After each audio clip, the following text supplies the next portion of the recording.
வணக்கம் நண்பர்களே. நான் வழக்கறிஞரான புதிதில் ப்ராக்டிஸுக்கு வந்து ஒரு 5 வருடத்தில் என்கிட்ட ஒரு ஸ்பெசிஃபிக் பெர்ஃபார்மன்ஸு தொடர்பாக ஒரு வழக்கு வந்தது. அந்த வழக்கில் வாதி சார்பில் என்னுடைய சீனியர் தான் அப்பியர் ஆகியிருந்தார்.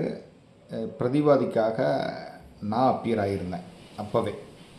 அப்போ அந்த ஸ்பெசிஃபிக் பெர்ஃபார்மன்ஸு சூட்டு குறித்தோ ஸ்பெசிஃபிக் ரிலீஃப் ஆக்ட் குறித்தோ அவ்வளவாக எனக்கு புரிதல் கிடையாது. அந்த வழக்கில் எங்கள் சீனியர் வந்து பதிவு செய்யப்படாத ஒரு கிரைய ஒப்பந்தத்தின் அடிப்படையில் பெர்மனண்ட் இன்ஜெக்ஷன் கேட்டு நில உரிமையாளர் மீது ஒரு வழக்கை தாக்கல் செய்திருந்தார். அதில் ஒரு இன்ஜெக்ஷனும் ஒரு டெம்பரவரி இன்ஜெக்ஷனும் எங்கள் சீனியர் வாங்கியிருந்தார். அதுக்கப்புறம் தான் அந்த வழக்கு என்கிட்ட சேஞ்ச் ஆஃப் வக்காலத்து வந்தது. பிற்பாடு அந்த வழக்கு வந்து முடிஞ்சு போச்சு. எப்படி முடிஞ்சு போச்சுன்னா, அந்த வாதி வந்து வழக்கு நடத்த வரவே இல்லை. அது அப்படியே டிஸ்மிஸ் ஃபார் டிஃபால்ட் ஆகி க்ளோஸ் ஆகி போச்சு. அப்போ இருந்து எங்கள் சீனியர் வந்து எப்படிடா வந்து ஒரு பதிவு செய்யப்படாத கிரைய ஒப்பந்தத்தை வைத்து பேர் இன்ஜெக்ஷன் சூட்டு போட்டு அதில் ஒரு இன்ஜெக்ஷனை அவர் எப்படி வாங்கினார், அது சாத்தியமா அப்படின்னு நான் நிறைய நேரம் யோசித்ததுண்டு. அந்த வழக்கில் சம்மந்தப்பட்ட நிலமானது ஒரு விவசாய பூமி, கிட்டத்தட்ட 50 ஏக்கர். அந்த 50 ஏக்கர் தொடர்பாக ஒரு அக்ரிமெண்ட் அடிப்படையில் தாவா வருது. கிரைய ஒப்பந்தம் செய்து கொண்டவர் 5 லட்சம் ரூபாய்க்காக 4 செக்கு கொடுத்துருந்தார். அந்த செக்கை நில உரிமையாளர் வந்து பணமாகவும் மாற்றியிருந்தார். அந்த ஆதாரத்தையும் வச்சு, அதுபோக அந்த லேண்டில் உள்ள மண்ணை எடுத்து ஒரு டெஸ்ட்டுக்கு கொடுத்து அந்த ரிப்போர்ட்டையும் நீதிமன்றத்தில் தாக்கல் பண்ணி transfer of property act 53A சுட்டி காட்டி அக்ரிமெண்ட் அடிப்படையில் இந்த சொத்தின் பொசஷன் என்கிட்ட ஒப்படைக்கப்பட்டது. அந்த பொசஷன் அடிப்படையில் நான் விவசாய பணிகளையும் மேற்கொண்டுட்டு இருக்கிறேன். இப்போ வந்து லேண்ட் உரிமையாளர் வந்து என்னுடைய அனுபவத்துக்கு இடைஞ்சல் செய்கிறார் அப்படிங்கிற மாதிரி வழக்கை போட்டிருந்தார். அதன் பிறகும் நான் வந்து நிறைய இந்த 53A குறித்து தெரிஞ்சுக்கணுங்கிறதுக்காக நிறைய அனலைஸ் பண்ணி பார்த்தேன். ரொம்ப காலத்துக்கு அப்புறம் தான் இந்த 53Aனா என்ன, ஸ்பெசிஃபிக் பெர்ஃபார்மன்ஸ் சூட்டில் இது எந்த அளவுக்கு பயன்படுது, இதற்கு தேவையான அடிப்படை கூறுகள் என்ன, நிபந்தனைகள் என்ன அப்படிங்கிறத நான் தெரிஞ்சுக்கிட்டேன். அது தொடர்பாக தான் இன்றைக்கி ஒரு முக்கியமான முன் தீர்ப்பை பார்க்க போகிறோம். இந்த தீர்ப்பு வந்து 1969 வழங்கப்பட்ட ஒரு தீர்ப்பு. உச்சநீதிமன்றம் வந்து வழங்கியிருக்கிறாங்க. நாதுலால் வெர்சஸ் பூல்சந்த் அப்படின்னு ஒரு வழக்கு. இப்போ இந்த வழக்கை விவரத்தை நம்ம பார்ப்பதற்கு முன்பாக ட்ரான்ஸ்ஃபர் ஆஃப் ப்ராப்பர்ட்டி ஆக்டில் பிரிவு 53A என்ன சொல்லுது, இந்த ஸ்பெசிஃபிக் பெர்ஃபார்மன்ஸு சம்மந்தப்பட்ட வழக்குகளில் இது எந்த அளவுக்கு முக்கியத்துவம் அப்படின்னு நாம் தெரிஞ்சுக்கிடணும். இந்த transfer of property act 53A வந்து டாக்ட்ரைன் ஆஃப் பார்ட் பெர்ஃபார்மன்ஸ் அப்படின்னு தான் ஹெட்டிங் கொடுத்துருக்குறாங்க. நம்ம சொத்துரிமை மாற்றுச் சட்டமானது 1882 கொண்டு வரப்பட்ட சட்டம். அந்த சட்டம் இயற்றப்பட்ட போது இந்த 53A அப்படிங்கிற பிரிவு கிடையாது. 53வது பிரிவுக்கு அடுத்ததாக 54வது பிரிவு வந்துடும். முதலாக 1929 ஒரு சட்ட திருத்தம் கொண்டு வந்து 53A அப்படின்னு சொல்லி ஒரு பிரிவை வந்து உள்ளே கொண்டு வர்றாங்க. அதன் பிறகு 2001 இந்த 53A பிரிவானது ஒரு சட்ட திருத்தத்தின் மூலமாக மாற்றம் செய்யப்படுகிறது. அந்த மாற்றமானது 24/9/2001 நடைமுறைக்கு வந்திருக்கு.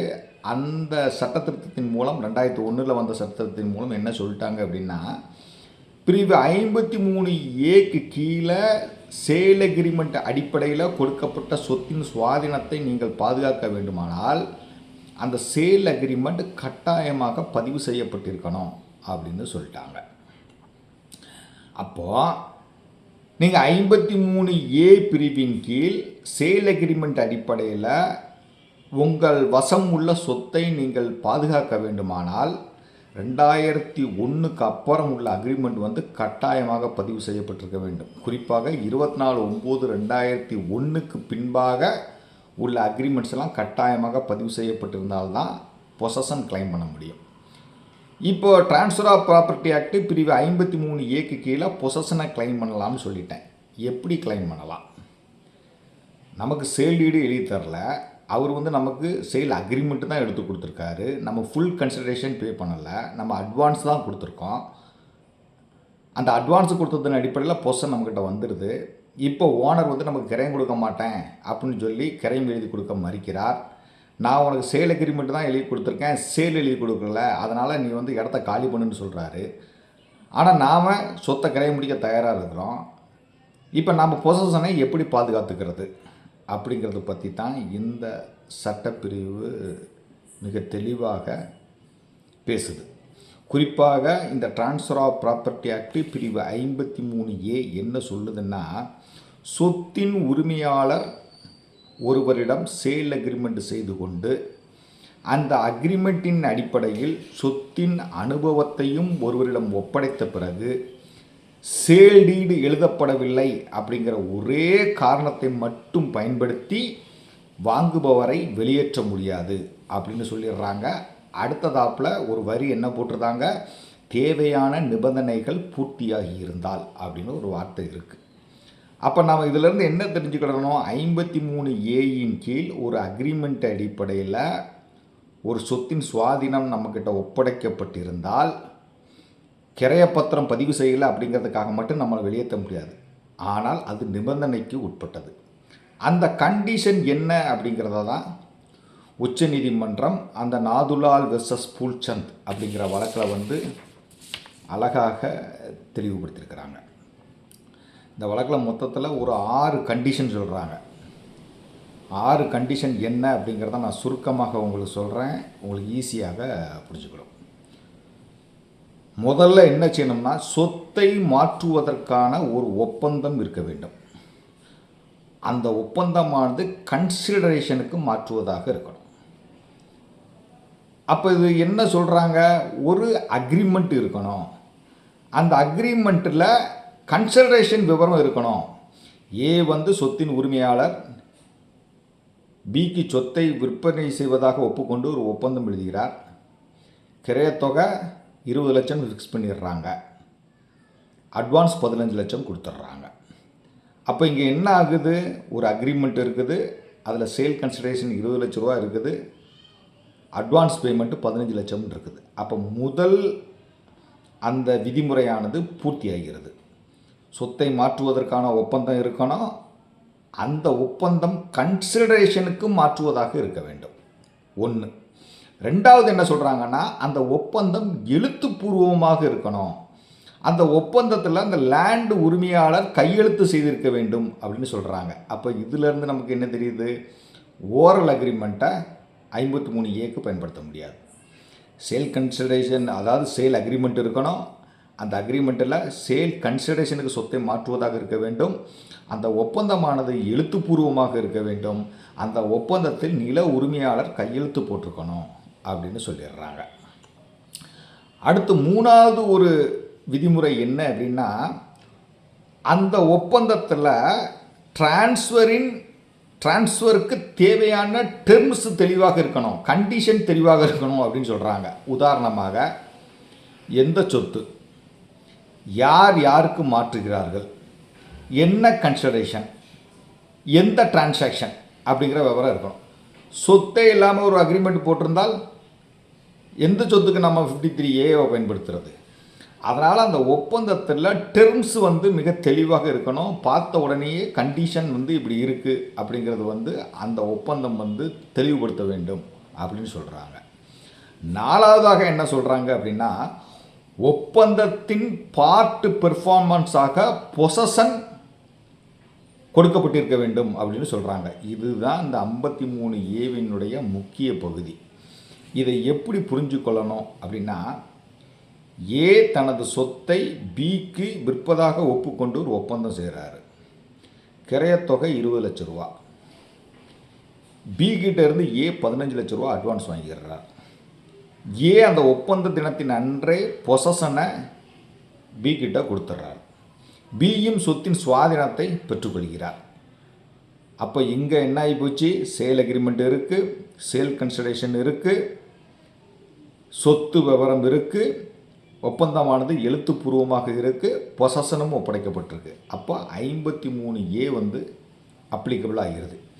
இதிலே இன்னொரு மெத்தட் இருக்குது, இதுவும் ரொம்ப முக்கியம். இப்போ ஏயினுடைய வீடு, பி வந்து அந்த வீட்டில் ஆல்ரெடி டெனண்ட்டாக இருக்கிறாரு. எப்போ இருந்து இருக்கிறாரு? 2018 இருக்கிறாரு. மாத வாடகை வந்து 10,000 ரூபா. பி வந்து ஏக்கு வாடகை கொடுத்துட்ருக்கிறார். இந்த சூழ்நிலையில் ஏயும் பியும் சேர்ந்து 2022 ஒரு அக்ரிமெண்ட்டு போட்டுடுறாங்க. அக்ரிமெண்ட்டு போட்டதுக்கப்புறம் இவர் டெனண்ட்டாக இருக்கிறாரா அல்லது அந்த கிரை ஒப்பந்தத்தின் அடிப்படையில் இருக்கிறாரா அப்படிங்கிறது ஒரு கேள்வி வருது.